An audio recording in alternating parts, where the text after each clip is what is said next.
Hello, everyone, and welcome back to another episode of Jack Amplified. I'm your host, Michael Braithwaite. I have the absolute pleasure and honor of being the CEO and president at Jack.org. What does that mean? That means that I get to support a group of people that are way more talented than I am to do incredible work in the early intervention, prevention of young people's mental health across the country. And we've been doing that for many, many years. I love this podcast because most of our guests are young people themselves with lived experience talking about really important aspects of mental health for young people. Today is no exception. Before I get into the guests, I want to ask you if you love this podcast as much as I do, if you care about mental health, if you care about young people across Canada, like the podcast, share the podcast, and tell people about it. You can find the podcast wherever you find podcasts on Spotify, Apple, etc. But we can't do it without you. And if you have feedback for us too, maybe you want to bring someone, maybe you want to be on, you have something to say, you have feedback, you want to reach out to one of our guests, you can reach out to me at michael@jack.org at any time. We'd love to hear from you. But let's get to today's guest because I don't want to keep her waiting because she is the star of the show. And today what we want to talk about too, when we talk about mental health, I think we're thinking, all right, there's one solution, it's a one size fits all. Absolutely not true. And we've seen this in action at Jack.org. For Black youth, healing requires spaces that acknowledge their lived experiences with racism while celebrating the resilience and right to joy. And today we're going to talk a little bit about that. We have our guest, Mintikah. Mintikah, tell us a little bit about yourself. No one better to introduce yourself than you. Yeah, thank you so much for the opportunity. Yes, my name is Mintikah. I work as the Black Child and Youth Mental Health Care Navigator at the Jane Finch Center. I run a program, a mental wellness program for Black youth and families in the Jane Finch area. So I do one-on-one counseling sessions with youth. I do mental health workshops, and I also do resource navigation. I'm based in the Jane Finch area, but I work in three different locations in the area. So I work at the early on at the early on at the Jane Finch Mall. I work at the Hub, which is at the Humber River Professional Building. And then the main place I work at is the Spot, which is a youth center at the Yorkgate Mall. Very cool. And love the spot. I love all, but even more so the spot. Uh, let's talk about lived experience. How do systemic issues like anti-Black racism and microaggressions manifest as mental health challenges for you? Yeah, so I mean, youth constantly are dealing with racial discriminations, judging, stereotypes, and microaggressions, and that all can manifest into feelings of chronic stress, anxiety, depression, struggling with sleep. And then it's also, if you think about it, like youth are really exposed to a lot nowadays. Um, with just social media and the news in general. Like on social media, you're seeing a lot of anti-Black racist comments and messages. On the news, you're seeing the way a lot of Black youth are being treated around the world and just Black individuals in general. So all of that is something that youth are seeing. And what happens is a lot of Black youth are starting to internalize these. So they're starting to feel like this is the norm. This is the way I'm supposed to be treated based off my race, based off the skin color. And it's really detrimental to their mental health and well being. Um, and also, it brings on a lot of stress and pressure. And they're dealing with a lot of like self esteem issues because they're trying to they're comparing themselves to beauty standards. I think that's something that comes up a lot in my one-on-one sessions with youth. And then it's also hard for them because they're struggling to be their true selves because they can't kind of show up as themselves in the world because they're constantly being judged for who they are. And I think that's why I'm very passionate about this work because I remember what it was like to be a Black youth. So I know the struggles of having to, for example, change your name on a job application. So my legal name is Amanda, but the preferred name I go by is Mintikah. And a lot of the times I used to change my name and put it as Amanda, and I would get a lot more interviews and callbacks. because my name is too ethnic or too urban. So I can relate to that and I understand the struggle. And I think what my work is I just try to talk with youth, make them feel seen, make them feel heard. And I think the conversation we're having right now is very important. Absolutely. And you're so right. The pressures on all youth, but especially Black youth right now. I mean, I think we made some significant strides over the years, but then we end up taking a couple strides backwards, right? And it can be really discouraging, especially for young people who are just trying to kind of make their way in this world. And quite often, there's a lot of pressure on young people to be strong and resilient. Uh, how does that, like when we talk about that, the pressures for Black youth to be strong and resilient, how does that affect them asking for help? Yeah, so I think, I mean, historically, Black people have been through a lot. I think there's just a lot of generational trauma that they've gone through, and then it's also kind of living in a world where the systems aren't built for us. That's also a struggle, and I find that at a young age, like Black youth are taught to be composed, to push through, to work as hard and suppress their emotions. And this all can lead to a lot of pressure and stress for a youth to balance all these things and also suppress all the emotions that they're feeling inside. Um, I think that's why it's important to understand them and also let them know that, yeah, strength is the norm in the community because vulnerability just feels unsafe for them. I think it's important to build trust because in that way they can actually feel safe to open up and talk to someone about the emotions that they're going through. 100% too, and I think, I mean, even in culturally too, and this, coming from all sorts of different cultures, sometimes it's not the cultural norm to ask for help either, right? It is like we've run across this where, different parts of the world where we've seen therapy might be free, but no one accesses it because it's like a badge of shame on the family. Does that play into it at all? Yes, because I think in the Black community, therapy and asking for help is seen as a weakness. So a lot of the times, like a Black youth can be struggling and you can see that they're struggling, but instead of actually speaking to someone, they'll just suppress those feelings and it's detrimental to their well-being, but it's important to I think that's why it's important to have a lot of, like, Black practitioners and have a lot of people that look like them and can reflect their lived experiences so that they have someone that they can actually speak to. Yeah, and listen, that's a beautiful lead into our next question too. I have two mixed race daughters, and both of them would identify as Black. And they, when they had mental health challenges, they're adults, and they were looking for therapists. They would say like it's important to them that like someone that looks like me, understands me, gets it. Like how important is that, right? Because we say this at Jack.org, why we have different speakers, and if I get up there and start talking to young people. This is aside from like, you know, you know, but if I get up there like, hey, like I can't relate to you. You're an old guy, like whatever. But if someone looks like me, maybe it's more relatable and they'll understand and have lived experience of what I've gone through, right? Does that play into it? Does it matter um, when Black youth are looking for therapists?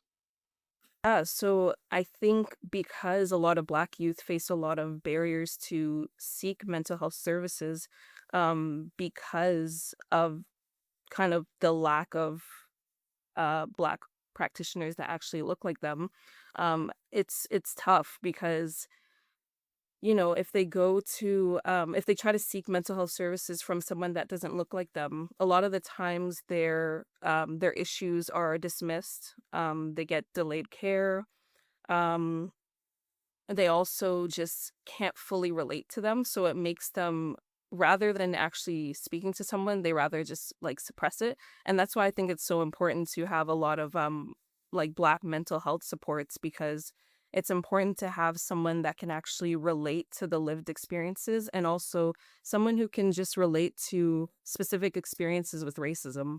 And what you were saying was so important, and I think it transfers even over into the workforce, where we've talked with young people, Gen Z, just kind of entering the workforce, um, and they're saying when they access an employee like a EAP program, employee assistance program, that too kind of looks at the one size fits all, right? They're like, same thing to what you said. Like, I want to talk to a therapist that looks like me, can understand me, might have some, cultural knowledge and that kind of thing. And so EAP programs as well have tried to change that a little bit so young people have choice because it is not for all. This is not one size fits all, but especially I'd say for Black youth. And now we're going to go to a quick break. Hi, I'm Angelica with Jack.org. Every day, we hear from young people across the country telling us the same thing. They didn't know how to ask for help with their mental health when they needed it most. Jack Ride is changing that, but only with your support. This May, join Canada's Ride for Youth Mental Health. You can cycle with us on Ride Day or move your own way anytime throughout May. Lock in early bird pricing for just $75 before February 28th. Visit jack.org/ride today and show youth they're not alone. And we're back. So, how can youth navigate conversations with their parents? Not always easy, but how do they do this? Or elders who might view mental health through a bit of a different lens, or faith only, or just kind of tough it out, push through. How do they have those? How do they start those conversations? Any ideas, thoughts?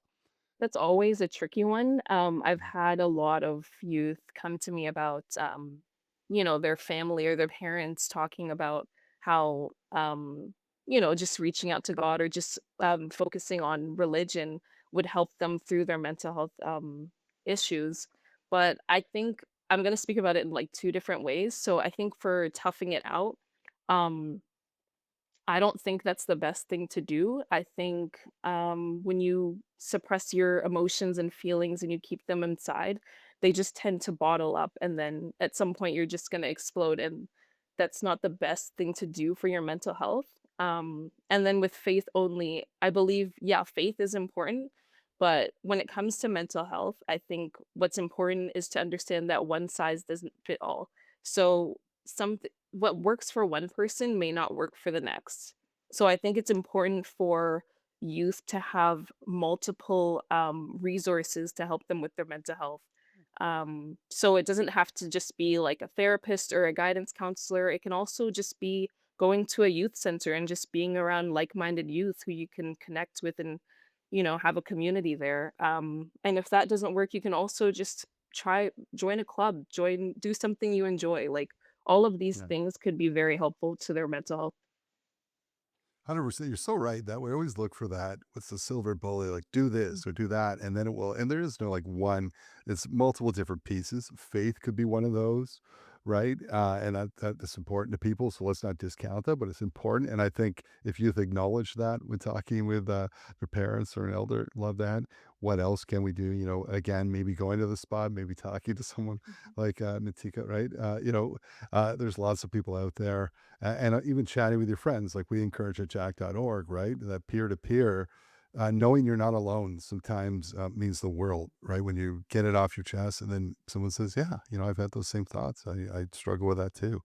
Whew, I'm not alone. And that is huge. And let's talk a little bit about that, about like, because most young people, when this manifests, they're probably in school. So what do schools and organizations need to change to make mental health support feel safe for Black students? I think there's a lot that schools and organizations can do.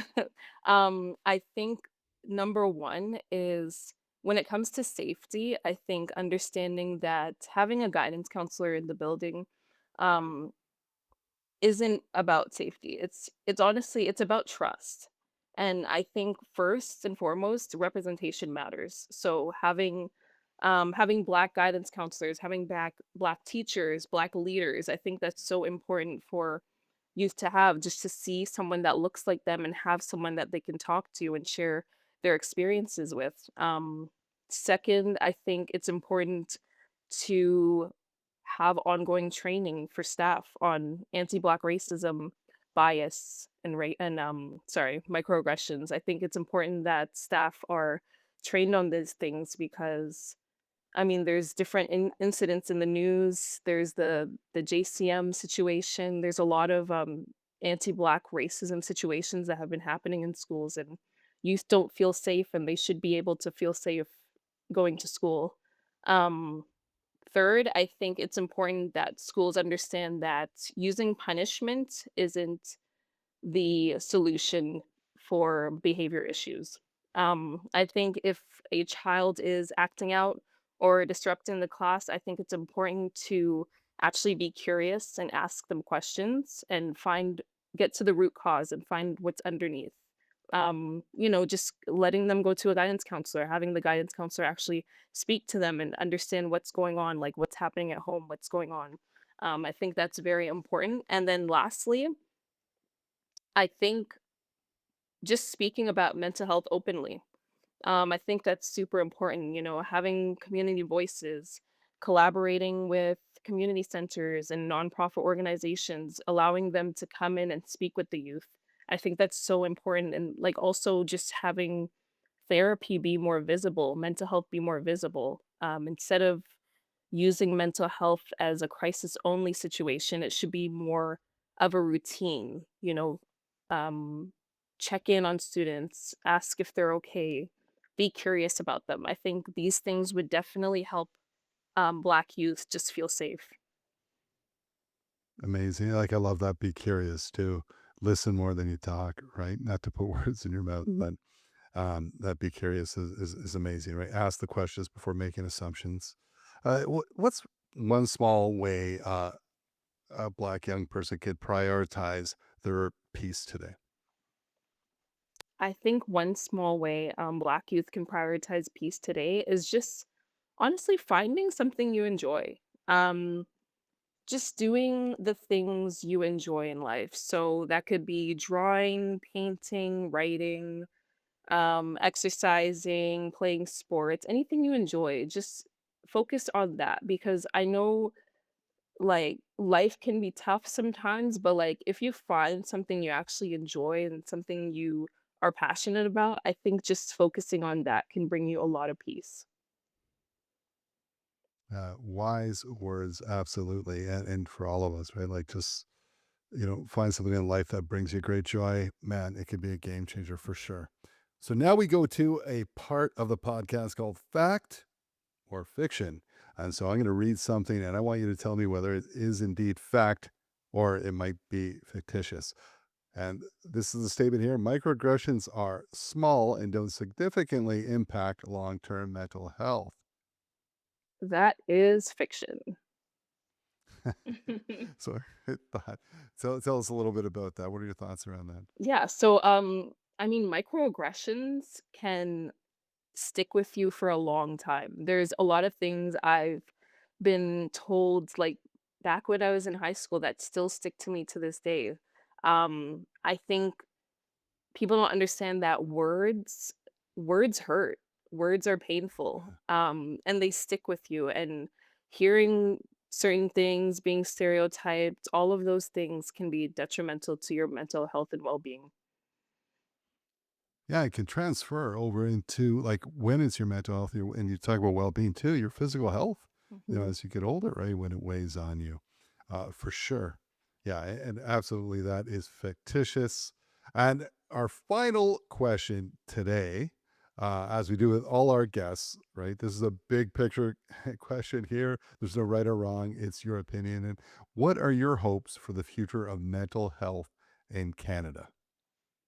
Um So I think for me, I think I have 2. So number 1, I would love if more adults became more curious about youth and the things they're going through. So I think a lot of youth, they just want to be seen and they just want to be heard, but they're often dismissed by adults and I think that's why they don't feel safe opening up. So I think it's important for adults to just become more understanding and more knowledgeable about what youth are actually going through. And then I think another thing is I just hope youth get access to the mental health resources they need. I think there's not a lot of resources for youth, and I think that is the change that we need in Canada because I mean, there a lot of youth are going through things, but they don't have anyone to actually talk to and they don't have the support, and I think that's something that needs to change.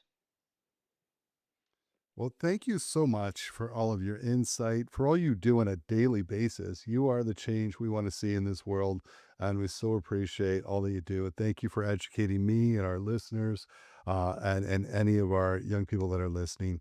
You're a fountain of knowledge and positivity, and that's so appreciated. So thank you so much for joining today. Thank you so much for the opportunity. Well, what do we learn from today? What are my key takeaways? The number one thing that's on my mind is be curious, right? Before you draw conclusions or take action, ask questions. Be an active listener. Be curious, and make sure you're doing that on a consistent basis, right? Whether you're a parent, whether you're a teacher, uh, anyone who's interacting with Black youth, be curious. And also, there is not a one size fits all, right? Different needs, as we heard Mintikah talk about, right? For Black youth and understanding the challenges that Black youth are going through and the pressures. And I mean, if you don't know, just read any day, reading how we've taken strides forward, we've taken many steps back, right? So those pressures are higher than ever, and we need there to support. We need to be there to support Black youth, and we need to have, whether it's teachers, therapists, others, we need to have Black therapists, Black teachers, Black mentors, right? I want someone who looks like me, who understands me. I want someone with lived experience too, that might have gone through something similar, right? All of this is important. Another wonderful episode of Jack Amplified. If you like this episode and our past episodes, I would encourage you to like, rate, and subscribe and share. This is how we make a change happen. This is how we share knowledge, and you have the power to do that. Thanks as always for joining us. We'll see you next time on Jack Amplified.